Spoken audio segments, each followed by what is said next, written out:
Càng tư một dương chặt ngay cứ khăn cứ ăn mày cho dương ngon yên chân dương ngon yên tới chặt chọn này chọn chương hai một chất một bù sọt cho nên nha mau đi học một chân ở như thế như thế này cho dương học như cứ chặt mày học như hồi lò đấy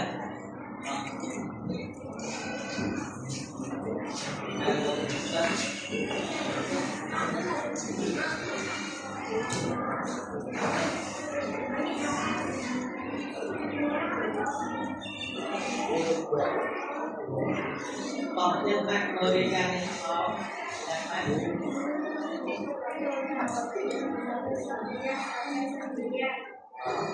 vì nhà em sao đấy xong cái đã biết và không muốn và con cũng này đấy và không muốn động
còn bây giờ ngày thứ hai đi ra nhớ ngày sau ngày sau bàn cá thái ăn phí ăn hai triệu bao năm lên chết hai đi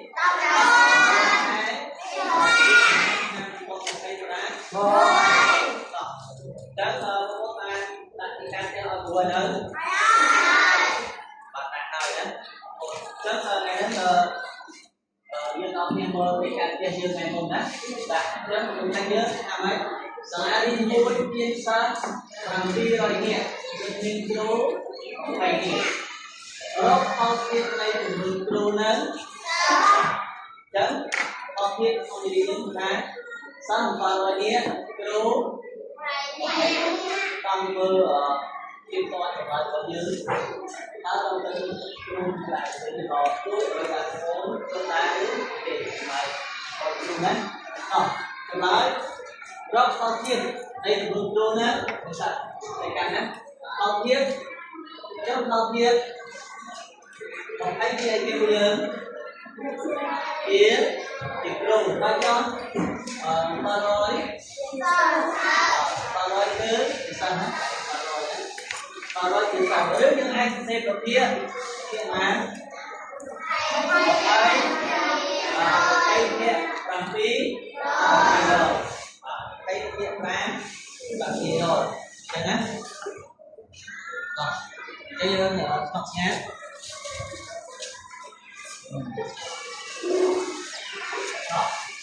rồi đi chân theo thấy việc bớt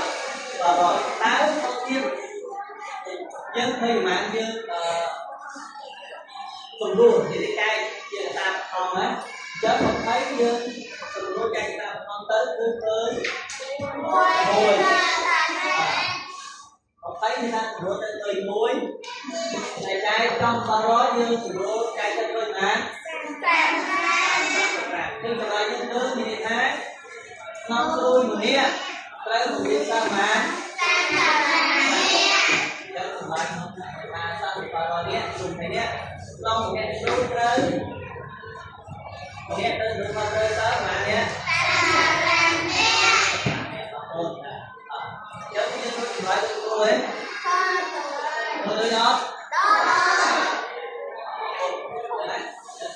thầy tôi đã sửa con đời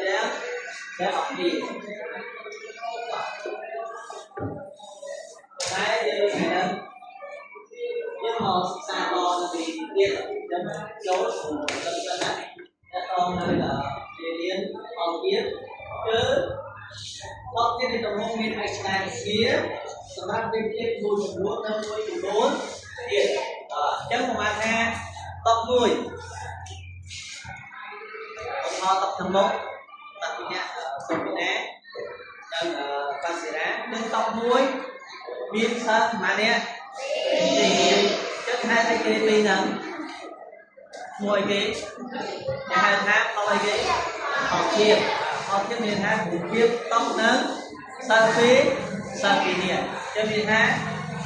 tóc mũi sang phí nè chẳng hạn hai tóc thịt giống như cái to tiếp rồi với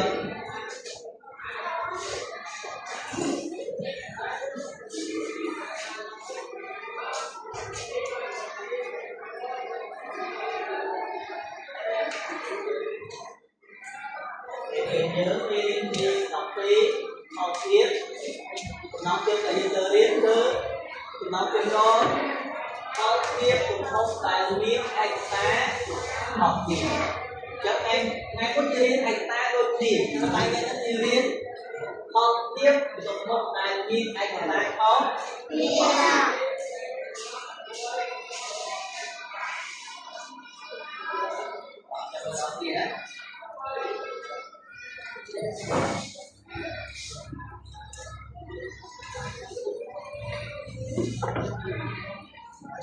lấy những cái tâm công nhân ở bên qua thì phải tập phải học muối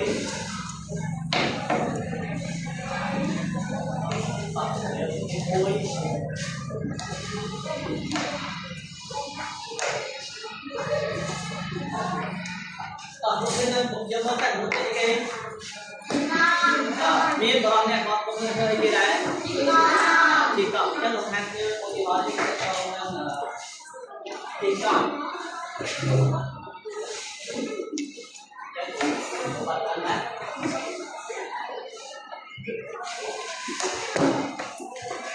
cái ho hàng cho một cái ho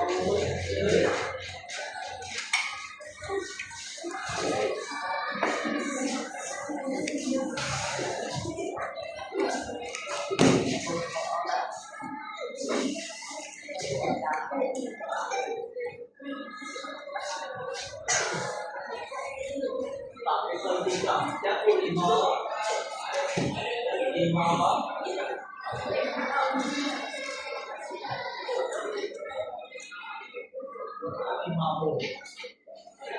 không mà ta cô xong chắc cũng có cái cô đi cô xong đấy cô xong đi xong cô xong đi xong sáng sớm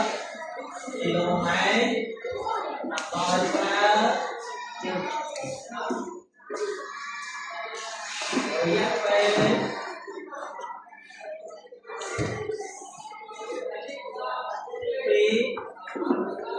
phi màu chất x là kéo dân như thế này còn là màu x là cái gì màu đấy thì là cô son đẹp cô son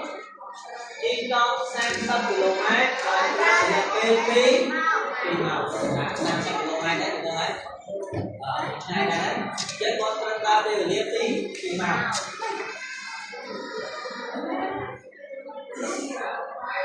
chất chừng ngay cho giúp các cơ sản vô sắp khi con sang cho km ở đây là tên đi màu vô cho 2% con nhưng ban chạy làm ta con khi ban là con khi ban màu chân chừng ngay con ban mà anh ấy ta là pin mau tay mua xong một chi tay máu đi ta con bán trở lông này bán mà từ tổng ra chết con ăn con chi tay máu từ đi hai con tay tổng ra đi và con chi bán pin máu bán số sang sớm sang sớm nào chẳng hạn chứ như là đấy từ ngay cho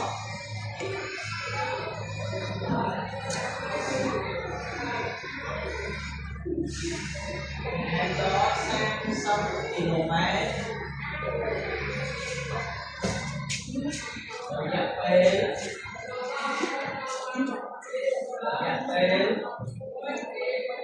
đi mà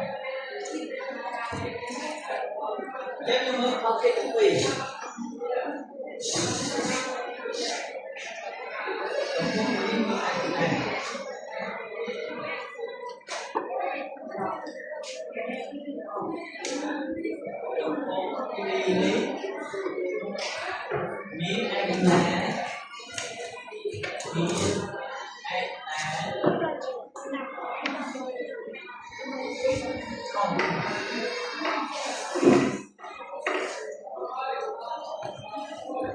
còn như vậy sang 6 kg nhân tim máu đột nhiên đây bây giờ mỗi hết trên kg mỗi hết cái nào ta đột nhiên bây giờ đây chứ không thì mỗi cái trên kg ấy mỗi hết kia màu chắc cái nào nó tiếp không thì đấy để cũng là to ra mỗi kg mỗi chỉ mày tập phước học nghiệp nhân học nghiệp phước học nghiệp sang sắp kia bây giờ sang sắp tiếp các bạn đi hết sang sắp tiếp các bạn cái phi đi nào liên tiếp tiền là tiếp gì đấy sang sắp tiếp nâng phi nào ở phi kiểu này phi kiểu này không nào đấy phi kiểu này không nào chắc sang sắp kiểu này tiếp nâng phi máu rồi đây cũng ra máy phải dùng đối tới máy ở sân con đi bằng cái bạn mà đi bạn đó đi bạn học ra kiếm được mà ở sân con đi bạn cái là kiếm được bạn đi ăn được bạn không mùi màu chúng ta có tìm nhận là bạn là muối màu chẳng đấy chứ ba mùi máu năm mùi thì độ máy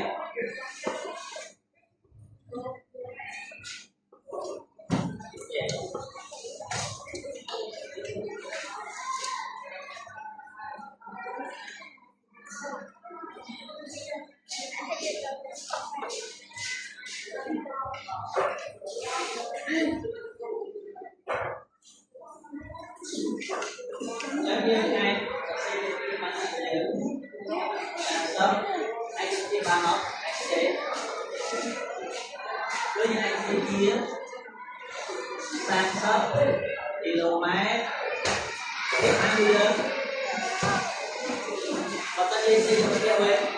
sang sớm thì lô máy tiếp mà ở here tiếp ở tiếp ăn chơi đẹp đi tìm nào đấy những gì đầu tiên thứ tìm nào mà nè bằng ăn nhớ mà ta dương là cùng mà mình đọc ra km năm muối mà nên đọc ra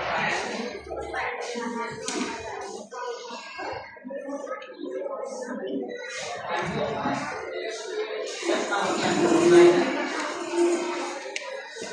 năm muối chết đồng hành nhớ trên xe con chết đưa sang xong kia về máu mà lên con đi ra cả từ sai gặp té về máy thiên mối kẹ mối về màu mà gặp ra từ máy làm mối nào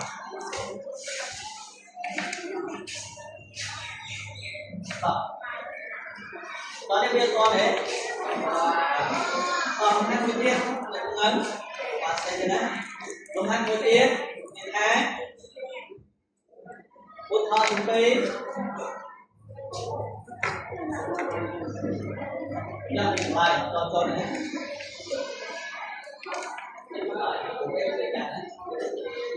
chất thế khác học tiếng thì ba màu tiếng thế ba màu tiếng lấy một ngày lấy một ngày lấy một ngày cho tiếng lấy mua ánh sáng mua ánh sáng rất vui tiếng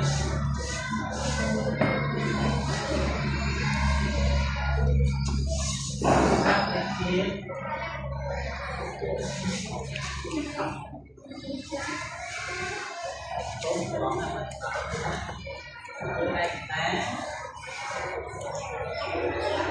ấy thì trên cho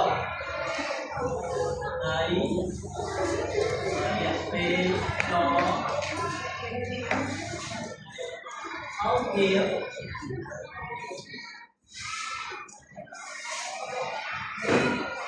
con kia mỹ áo dài cuốn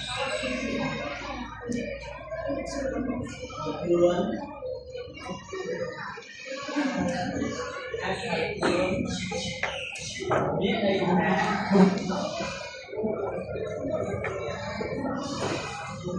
biết đây là khu sòng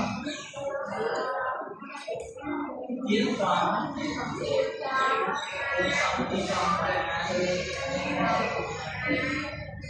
ba sáu ngày năm nhớ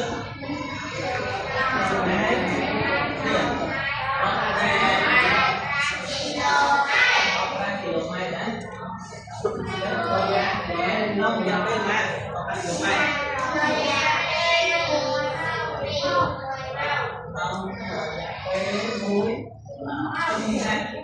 từ đây có chim nào không? Tìm nào? Từ đây có chim ăn ăn thay muối nào? Ở đây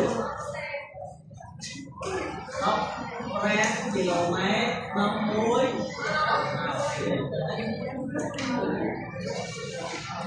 còn kia ơi đi không gì đấy chắc cái bạn học tiếp này thì nghe cho tiếp năm muối muối anh ta để bên cho học tiếp đi 2 tháng anh nào em nhớ thì cho anh nào ấy buồn đấy học tiếp này buồn để chúng ta nếu tham gia xong khi tao bán từ ngày tao bán từ đầu máy tao sẽ tiền một đồng nếu tao bán từ đầu máy tao muối đó người nhé có nên ăn cái đó tiền chắc tao nói con cô xong một chi sang các lỗ và ta hiện tên pin nào tao tay đó xong rồi cô xong con chi bàn tay tao bán tao bán cái lỗ chứ không như thế này đây là sao nó xong thì hỏi nó con tự nhiên xong thì lỗ biết làm để mày không bị máu thì nó tới đây nó bán hiện một màu như sao và hai kiểu máy cao tối năm một nào và tôi em hay nói đấy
không mua nhé đây đây 120 km cái này lấy biết ra thị trường làm đôi con nè họ biết đây thì không thị trường nhận đây tầm năm tới chẳng của mỗi con thêm một vài một thanh nhé 50 km cái này nếu mình thấy cái còn kia và mỗi con hiện là em rồi thanh nhé 50 km cái này chẳng giờ smile lớn 200 m 50 km chứ bạn sẽ nè sang đến thành hiện tay đáy chứ như mơ một hoa đi phí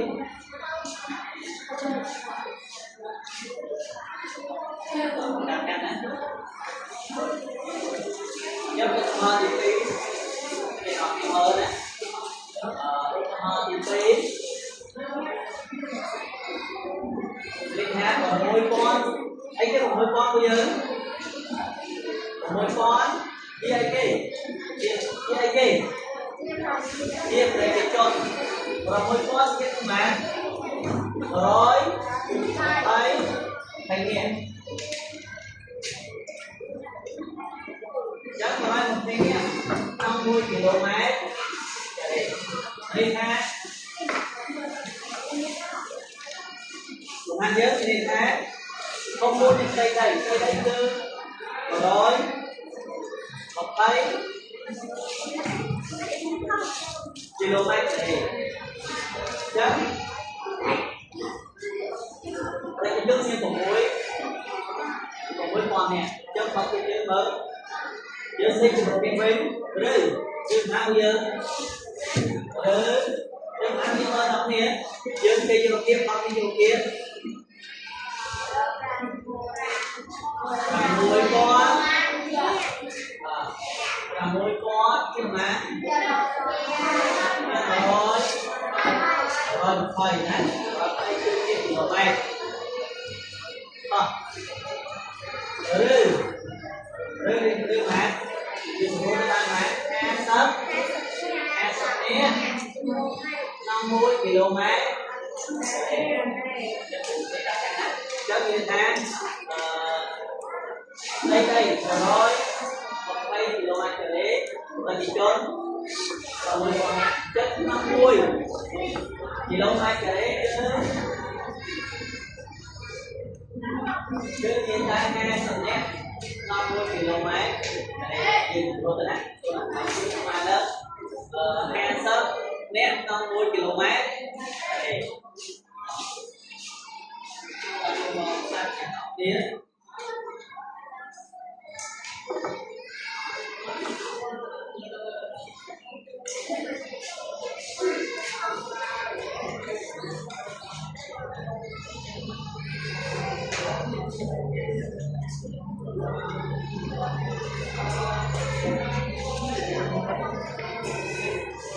banyak ini kan dia menerima mana banyak kalau dia đây đồng hồ làm đi ai người ta có gì tổng ra cái chiếc nuôi tiếp là nuôi ai người ta đây nuôi hôm nay sang mà bỏ lại hoa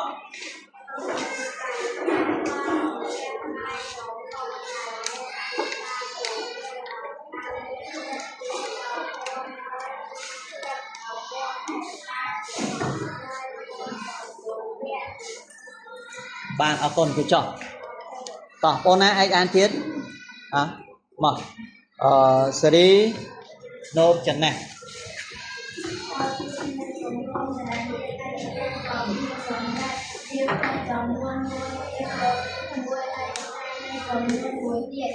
bạn ở con tỏ anh ấy con ai bán mà sợ nè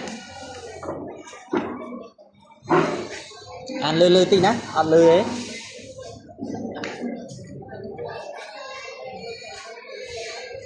bạn ở con mà phân đi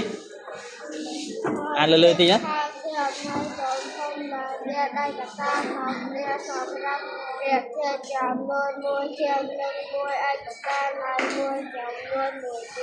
bạn ở con có đến ở con cứ chọn có đến mà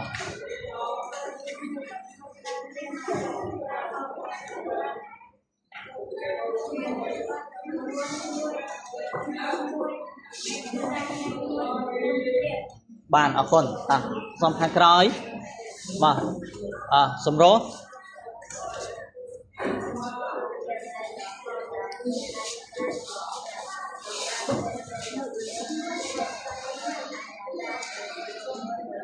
bạn ở con chẳng phao thiệp nay phải nhặt ở bao dương cứ này tha phao thiệp nay tầm hôm đài min ai cả ta khóc nía sầm ráp thiệp chấm nuôn môi thiệp nâng môi chấm nuôn môi tiết nâng môi ai cả ta này môi chấm nuôn môi tiết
nó dập về nó dập về ôi màu ôi đời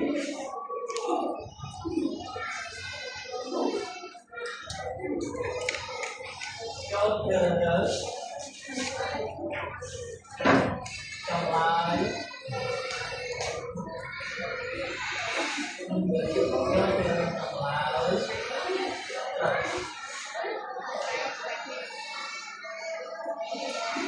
chắc là đi chơi với bạn cần á có thì mảng ráng kiếm hơn hồi có mùi máu răng có mảng dân có răng có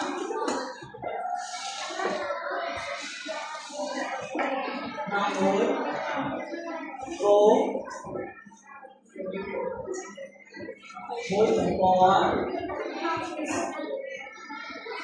muối cũng có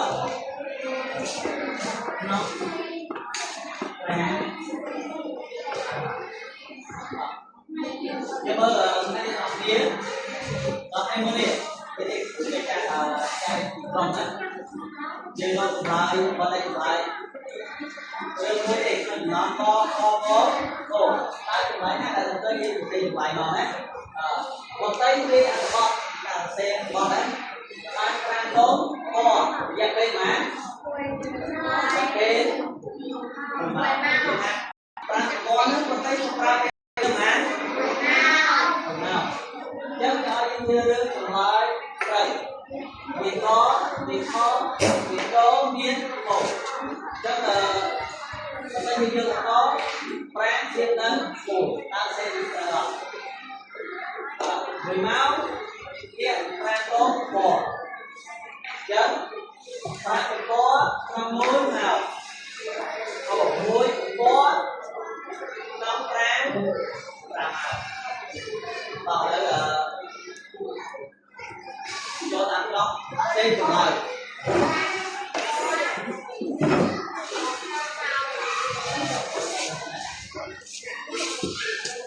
mỗi qua năm là ăn nào nhé sau khi tôi không sẽ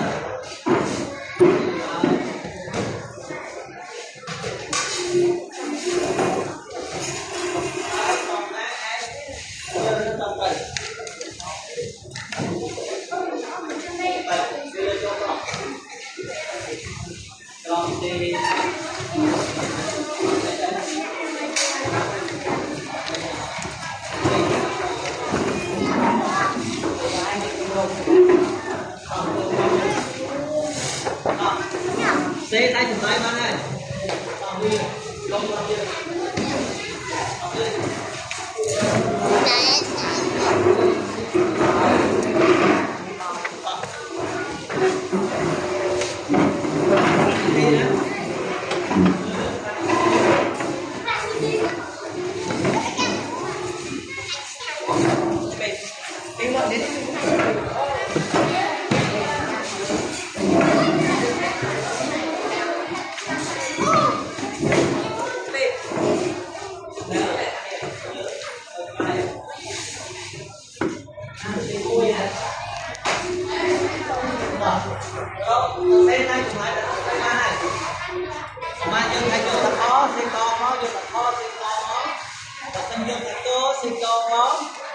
và sân vô tha khô giờ xế khô màu này lừa cho con đi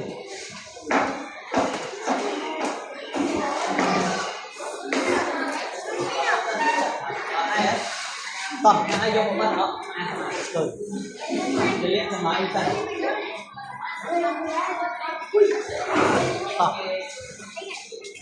đi ha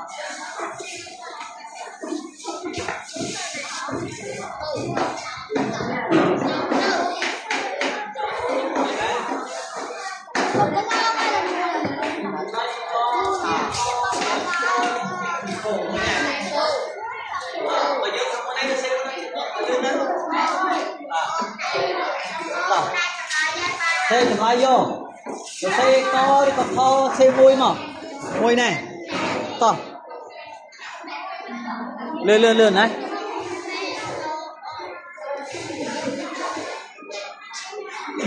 to hai nơi pi tiết lươn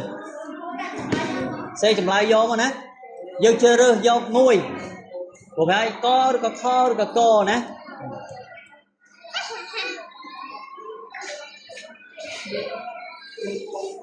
tỏ crom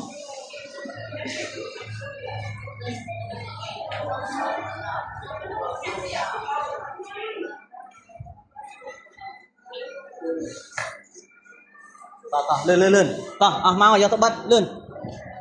căng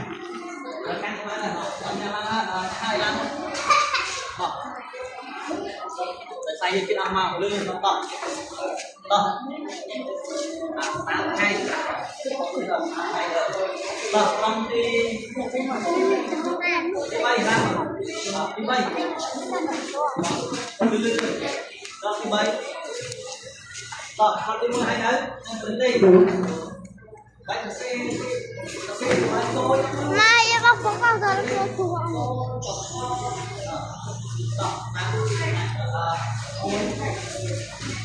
công nghệ thông tin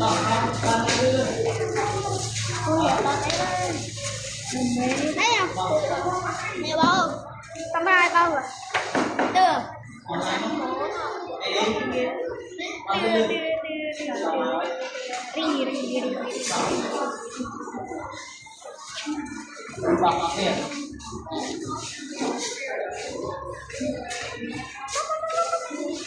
con thì bảy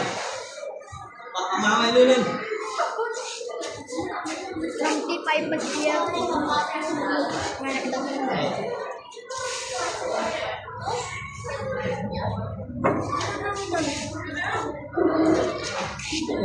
lên ta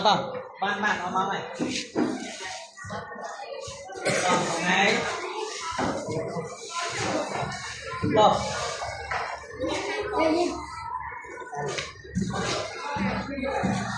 này mau đấy lên con nè con cái tì cũng mà hai con nè tì mới mà con môi cứ cho lại mấy kilo này chứ viên con khi nào chứ máy như trong tay miếng lần đấy lớn máy to lớn như này lớn phải còn có 5 muối rồi vào dọn cái này chúng ta mới làm liền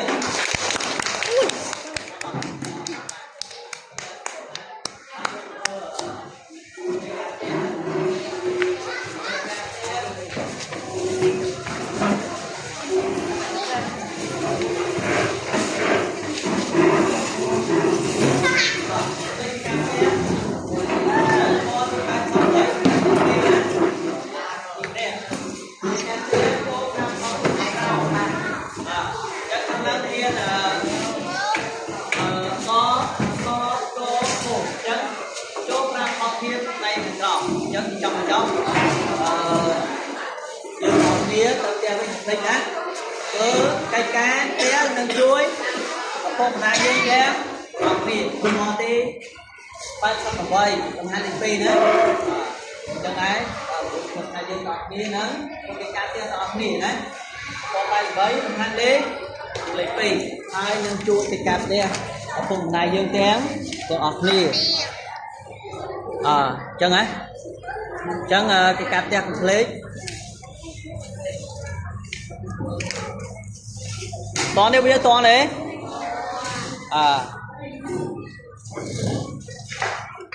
giờ mớ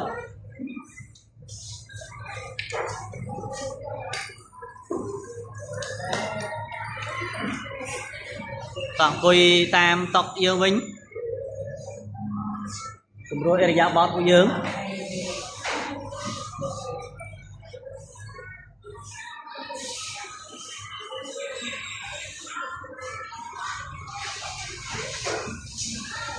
hai giờ con merian á giờ hơi con merian Con mê riêng